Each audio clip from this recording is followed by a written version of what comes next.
Gracias por continuar con nosotros en este programa especial de transparencia a través de Canal 44 de la Universidad de Guadalajara y 31.2, la señal internacional en Los Ángeles. Nos encontramos en el pabellón de transparencia del ITEI, del Instituto de Transparencia e Información Pública del Estado de Jalisco, donde, bueno, ayer con el presidente Jorge Gutiérrez platicamos acerca de este pabellón de transparencia que no solamente se dedica a dar la información del Estado de Jalisco, sino que está congregando de alguna manera a los institutos de transparencia prácticamente de todo el país y también al IFAI, que es el órgano garante de la federación. Y bueno, estamos platicando con el presidente de la Conferencia Mexicana para el Acceso a la Información, el licenciado Miguel Castillo Martínez, acerca precisamente de esta conferencia donde se reúnen los institutos de todo el país.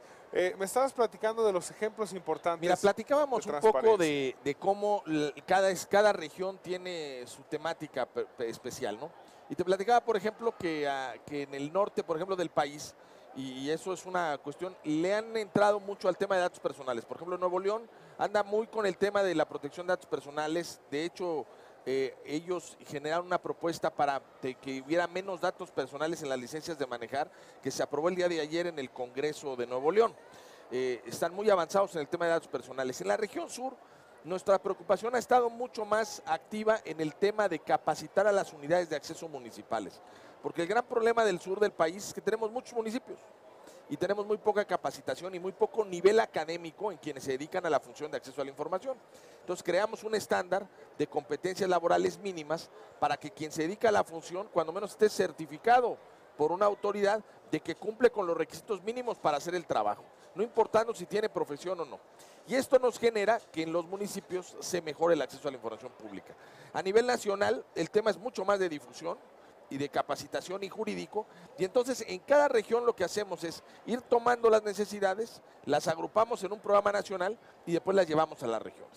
Sin duda alguna, bueno, pues si analizamos de esta manera, quizás en el norte del país a lo mejor el tema de la violencia permea más que en la parte del sur, aunque Correcto. no deja de haber problemas de violencia y de inseguridad en todo el país, pero de alguna manera las necesidades y las preocupaciones son distintas, ¿no? Por eso, por ejemplo, en el norte del país ha habido una gran preocupación en el tema de los datos personales en materia de acceso a la información pública, y en el sur no tenemos tanta complejidad en el tema. Entonces, cada dinámica es diferente. Mira, lo rico de una conferencia como la COMAIP es que podemos intercambiar experiencias de lo que estamos haciendo todos. Cómo está nuestra ley, cómo resolvemos recursos, cómo generamos sinergias en donde nos podamos beneficiar todos de las experiencias de todos, porque además somos limitados de recursos. Entonces las buenas ideas que se le ocurren a unos en una parte del país, las podemos implementar otros en otra parte del país prácticamente sin costo. ¿Y esto qué genera? Pues que dupliquemos, tripliquemos y cuadrupliquemos con el mismo recurso los esfuerzos para acceder a la información pública para el ciudadano, y sobre todo para generar en los gobiernos esa cultura de que todos los institutos estamos trabajando por una misma causa. Miguel Castillo, platícanos cómo son las reuniones, es decir, dónde se reúnen, cada cuándo se reúnen, quiénes se reúnen, cómo está estructurada esta... Mira, la asamblea dinámica anual de la COMAIP se lleva a cabo una vez al año. Es una asamblea que se realiza una vez al año a finales de los meses de mayo, principios de los meses de junio, en donde se hace una evaluación del trabajo que se hace durante todo el año en las reuniones regionales y en las reuniones temáticas. La conferencia trabaja muy preferentemente en reuniones regionales y temáticas, y compartimos experiencias en eventos de todos los institutos a nivel del país en todo un año, calendario, digamos, de mayo a mayo. ¿Esto qué genera? Pues que vayamos intercambiando experiencias, pero sobre todo que aterricemos un programa de trabajo. Es muy difícil, por la dinámica que tenemos los institutos, reunirnos más de una vez o dos veces al año a nivel de asamblea general, pero sí podemos irnos reuniendo por regiones o irnos viendo en determinados eventos, lo que nos beneficia para ir viendo cómo van los programas de trabajo, cómo se van aterrizando y cuáles son las prioridades. Hoy, por ejemplo, en la COMAIP, nuestra gran prioridad es evitar retrocesos en el derecho a acceso a la información pública, seguir siendo muy proactivos en que no debemos permitir que haya ningún paso para atrás en el ejercicio del derecho, y obviamente seguir pugnando por mejoras legislativas con congresos para que los institutos tengan mejores autonomías presupuestales, constitucionales, inclusive de ley, pero sobre todo mejores presupuestos.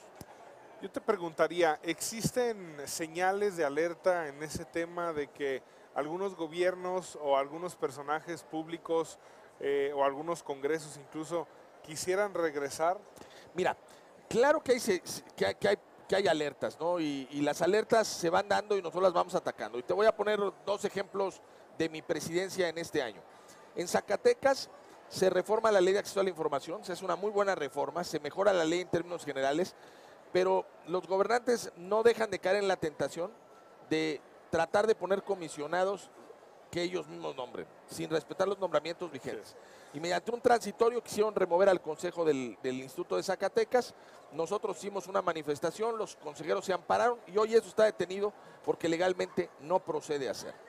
En el caso, por ejemplo, de Puebla, tenemos una ley de acceso a la información pública que establece, de acuerdo a la ley de ingresos, que todo lo que tiene que ver con gasto público solamente se entrega en copias certificadas. Y la copia certificada vale 80 pesos la hoja. Obviamente un precio tan alto inhibe el acceso a la información en información pública, de que además es el 70% de la información relevante, que es la información económica del gobierno. Entonces, este tipo de retrocesos hay que señalarlos. No podemos permitir que siga habiendo gobiernos que establezcan la obligación de tener copias certificadas en temas en donde pudieras tenerlo en CD o en un USB, o en su caso inclusive consulta física, irlo a ver. No. Si tú quieres información del gasto público de Puebla, tiene que ser en copia certificada, tienes que pagar 80 pesos la hoja. Eso es inhibitorio del derecho a acceso a la información, hace nugatorio el derecho y, por supuesto, genera unas suspicacias de que algo está escondiendo el gobierno.